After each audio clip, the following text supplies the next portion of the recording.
안녕하세요. 토크 브런치의 최은지입니다.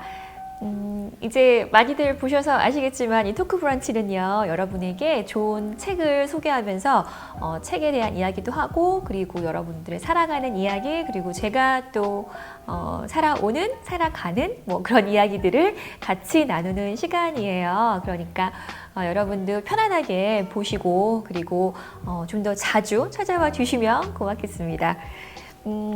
네, 역시 책 이야기를 해야 되니까요. 제가 오늘 소개해드릴 책을 짜잔 이겁니다. 여기가 우리 집이라면, 네, 네버랜드 지식 그림책이에요. 그래서 세계 여러 가지 집에 관련된 그런 이야기가 이 책 안에 담겨 있거든요. 일단 표지를 보시면요, 이 지금 표지에 나와 있는 이 집은 어느 나라의 집일까요? 얼핏 보시면 아마 생각이 나실 것 같아요. 어디일 것 같으세요? 네.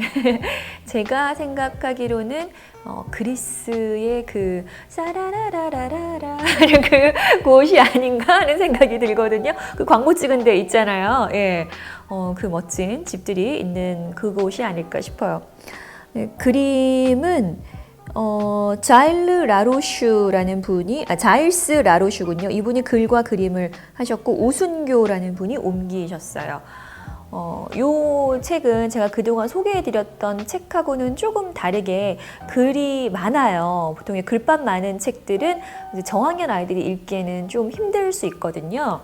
근데 이 책이 또 좋은 이유가 글밥이 많기는 하지만 안에 이렇게 보시면 그러니까 사진 같은 그런 그림들이 참 잘 돼 있어요. 그러니까 각 나라의 어떤 특징, 그리고 그 나라에서 좀 특이한 집들, 이런 부분들이 잘 나와 있기 때문에 제가 이거는 저학년 친구들이 봐도 충분히 이해가 될 만한 책이다 싶어가지고 같이 보시면 좋을 것 같아요. 저학년, 고학년 이렇게. 제가 중간에 좀 재미있는 그런 집에 관련된 내용을 한번 읽어드릴게요. 여기가 우리 집이라면 현관을 나오자마자 학교로 가는 배를 탈 수 있을 거예요. 네, 재미있는 사실은 우리가 학교 갈 때는 곤돌라라는 배를 탈 거예요. 곤돌리에라는 사공이 서서 노를 젓죠. 2010년 24세의 한 여성이 곤돌라가 생겨난 지 900년 만에 처음으로 여성 곤돌리에가 되었어요. 와, 저는 이 책 보면서 처음 알았거든요. 곤돌라를 운전하는 사람이 남자만 있었다는 사실, 900년 동안. 그래서 2010년에 이 곤돌라를 여자분이 처음으로 이렇게 운전을 하게 됐다고 해요. 저는 왜 그런지 정확하게는 제가 아이하고 찾아보진 않았었는데 이거 보면서 오, 대단하다. 여자가 곤돌리에가 되는 게 되게 특이한 거구나. 그리고 저희 아이는 보면서 좋아했던 게 이게 좀 우리가 지금 살고 있는 집하고는 전혀 다른 모양의 집들이 나오잖아요. 뭐 동굴 속에 살기도 하고 물 위에 떠 있기도 하고 뭐 이런데 되게 재밌었던 게 뭐냐면은 동굴 속에 사는 아이들이 세상의 모든 집들은 이렇게 동굴일 거야 라고 생각한다는 게 굉장히 재미있었어요. 우리가 생각하는 어떤 그런 생각인 거잖아요. 세상의 모든 집은 이렇게 4개의 벽이 있고 지붕이 있고 이럴 거야 라고 생각했는데 동굴이 있으니까 신기하듯이 이 아이들은 동굴이 아니라는 사실이 너무 신기한다는 게 재밌었거든요. 그래서 느꼈죠. 우리가 굉장히 좀 좁은 시각을 가지고 있는 게 아닐까.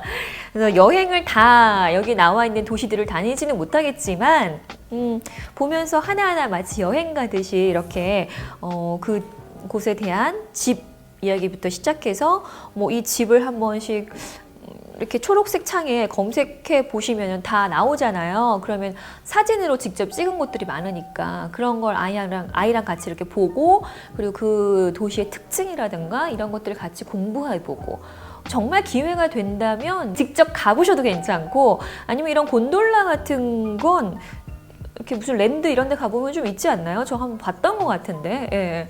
그래서 탈 수도 있고 하니까 아이들하고 이런 부분에 대해서 이야기를 참 나누기에는 좋은 책인 것 같아서 가지고 나왔거든요. 여기에 나와 있는 그런 집들이 상당히 많아요. 그래서 이거를 하루에 다 읽어주시기에는 좀 힘들 거예요. 그래서 저 같은 경우는 이걸 뭐 하루에 뭐 한 몇 장씩만 읽어준다던가 아니면 뭐 한 반으로 뚝 잘라서 반은 이날 읽고 반은 뭐 다음에 읽고 이런 식으로 제가 읽어줬거든요. 그래서 보시면 나도 참 몰랐던 그런 사실들도 많이 알게 되고, 그리고 이 책 표지에 나왔던 집이 여기 나와 있어요. 예. 예상하셨다시피 그리스입니다. 그리스고 이게 하얗게 그 회반죽해서 만든 그리스의 전통 가옥이래요. 이 책을 읽기 전까지는 저는 거기가 무슨 촬영을 위한 곳이거나 아니면 어떤 특별히 관광객들을 위해서 그렇게 하얗게 다 칠해놓고 뭐 군데군데 파란색을 넣어놓은 게 아닐까, 그러니까 정책적으로 그렇게 해놓은 게 아닐까라는 의심이 갈 정도로 너무나 깨끗한 집들이 많잖아요. 근데 이게 바로 전통 가옥이래요, 그리스에. 너무 신기하죠. 아이들하고 여행에 관련된 이야기들을 하기에는 이 책이 딱이지 않을까라는 생각을 해서 가지고 나왔어요. 이제 뭐 슬슬 좀 있으면 날도 풀리고 이럴 텐데 뭐 여행에 대한 계획들은 세우고 계신가요?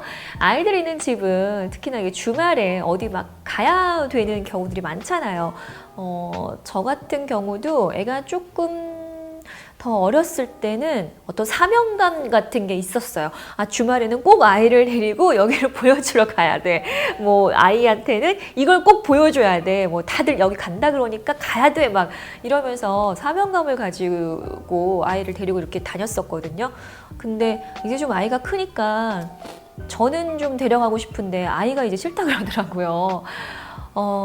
특히나 아들들은 10살이 이렇게 좀 넘어가기 시작하면은 그 나름의 어떤 자신들만의 세계가 생기기 때문에 엄마가 가자 그러는 걸 굉장히 싫어하더라고요. 아빠가 가자 그러면 따라가요. 아빠가 뭐 목욕탕 가자, 뭐 아빠는 게임도 많이 같이 해주고 이러니까 따라서 가는데, 제가 가자 그러면은 그렇게 앞에다가 딱 붙여서 안 가요, 안 해요, 싫어요 이런 얘기를 하더라고요. 저만 그런 줄 알았는데 어느 날 그 방송을 봤더니 아들 가진 엄마들의 모든 그 공통점이 그거래요. 아이들이 조금만 나이가 좀 들기 시작하면은 엄마가 얘기하는 건 무조건 안 해요라고 시작한다는 거예요, 아들들은. 그래서 약간 위안을 얻었어요. 나만 그러고 사는 게 아니구나. 아들 엄마들은 다 그러고 사나 보다. 그래서 위안을 좀 얻긴 했는데 조금 아쉽기는 해요. 좀 더 많이 데려다 다니고 뭐 이렇게 데리고 다니면서 얘기도 좀 해주고 그러고 싶은데 그런 기회를 이제 조금씩 잃어가는 거 아닐까 하는 아쉬운 마음. 그러면서 한편으로는 우리 애가 좀 크는 거에 대한 어떤 서러운 마음 같은 거, 이런 거 좀 들지 않으세요? 애가 크기 시작하면 나보다 친구 더 챙기고 이럴 때? 전 좀 그런 생각이 들더라고요. 아직은 내 품의 자식 같고 막 이런데 아이가 벌써 뭐 친구 따라가고 막 이러면 좀 서럽더라고요. 예. 아무튼 이제 아이들하고 여행 계획 많이 세우실 텐데, 여행 가시기 전에 뭐 꼭 이런 세계 여행 아니어도 그 가야 될 곳에 대한 어떤 정보라든가 이런 것들을 책이라든가 아니면 뭐 검색해 본다던가 이렇게 찾아보시고 나서 여행을 가게 되면 아이들한테 훨씬 더 기억에 잘 남는다고 해요. 저는 그걸 잘 못했었거든요. 그래서 조금씩 실천을 하고 있기는 한데, 그렇게 하면은 아이들이 그냥 휙 하고 갔다 오는 것보다 더 좋다고 하니까 참고해 두시기 바라겠습니다. 갔다 와서는 또 그 아이들이 많은 집에서는 그런 거 한대요. 뭐 퀴즈, 그들만의 어떤 뭐랄까요, 골든벨 이런 걸 한다고 하더라고요. 그게 되게 아이는 좋다고 하니까 한번 실천을 해보시는 것도 방법이지 않을까 싶습니다. 예, 저는 다음에 또 좋은 책을 가지고 찾아오도록 하겠습니다. 여러분, 그러면 남은 시간 잘 보내시길 바랄게요. 여러분 안녕.